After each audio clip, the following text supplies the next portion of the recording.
Hi everybody, and welcome to the first yoga snippet after the summer holidays. It's been an absolutely glorious summer and we're still enjoying beautiful weather, Indian summer. It's the 10th of September, I think, today.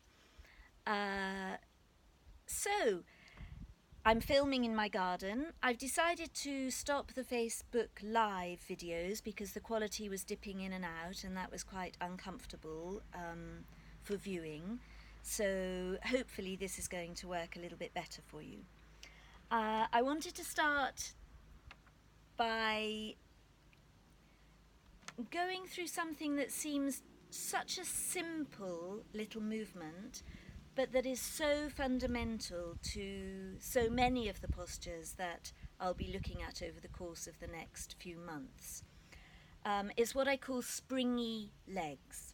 So just a little reminder, you might have seen the video that I did earlier on chair pose, but basically there I was explaining how when you're sitting on a chair or a sofa, if you can imagine that, I don't have one here in the garden, but the feet play a really, really important part in trying to get up off of that chair.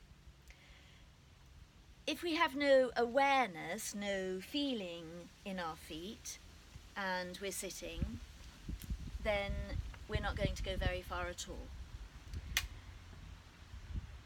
If we put too much awareness into our feet, so if we press the feet into the ground, but we sink the whole of our body weight down towards the ground as well, then again, it's going to be very difficult. All that's happening here is that my thighs are becoming very tense in order to protect my knees and my ankles.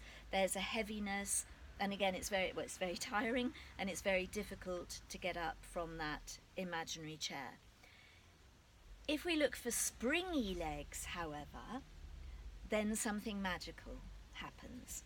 So I'm aware of my feet, but as my feet begin to sink into the ground, so in one direction of gravity, my body responds by springing up and lifting in the opposite direction. So there's a direct connection. I feel a connection between my feet as they touch the ground and my spine as those feet feed back through my bones, through my joints, my ankles, my knees, my hips, in order to give me this springy feeling that allows me to stand without any effort whatsoever. So bearing that in mind, I wanted to apply that now to, I guess you could call this the beginning, but it's the very beginning of a bridge pose and even eventually a back bend. So if you begin, I think you can see me, if you begin by lying on your mats with both knees bent, just taking a moment as always to greet the ground, move around as much as you need to release and settle into that ground. The arms can do whatever they feel comfortable doing here. They could be on your tummy or out to either side, even behind the head, just so long as your shoulders feel free as well. We'll look at shoulders next week. Because what we're going to look at in the legs today, we can also apply to the arms, but that would be too long of a snippet. So then, keeping the left foot where it is, just lengthen the right leg away from you. Keep the body beautifully soft, beautifully relaxed. And then all we're going to do is allow the left foot to pour into the ground. Allow the knee to float away from you. Allow this connection between the foot. Remember, springy legs. So from the touch of the foot on the ground, this sense of springing back towards the spine. And then just play with that. Allow the body to go wherever it wants to go. You can come back out of it and go back in simply by pouring the left foot into the ground.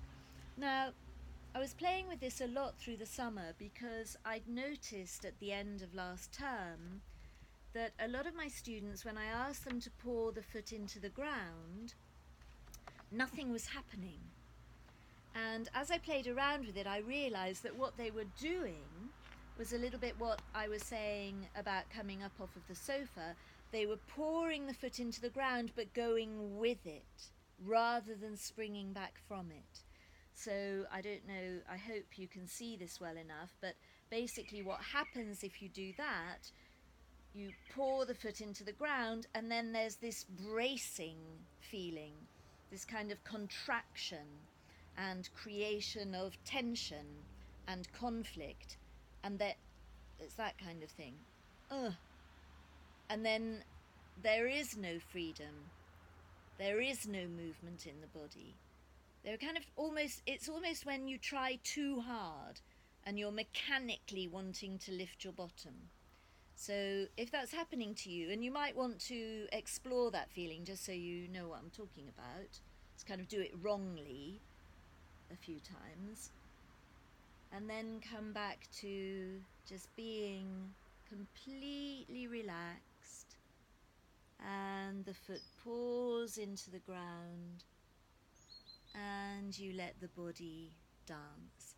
Now you may be comfortable just with quite small movements, or you may begin to really explore the freeing of the spine, freeing of the arm, coming in and out of it. When you've played for a little while, lengthen both legs away from you. Just enjoy that feeling. You'll feel a lot taller through the left side of your body, and then change feet. So begin by just relaxing, that kind of ragdoll feeling, and then little by little just playing. This foot connecting all the way back up through the spine, up through the rib cage. Remember, no bracing. That's the bracing feeling. So let go of that and try again.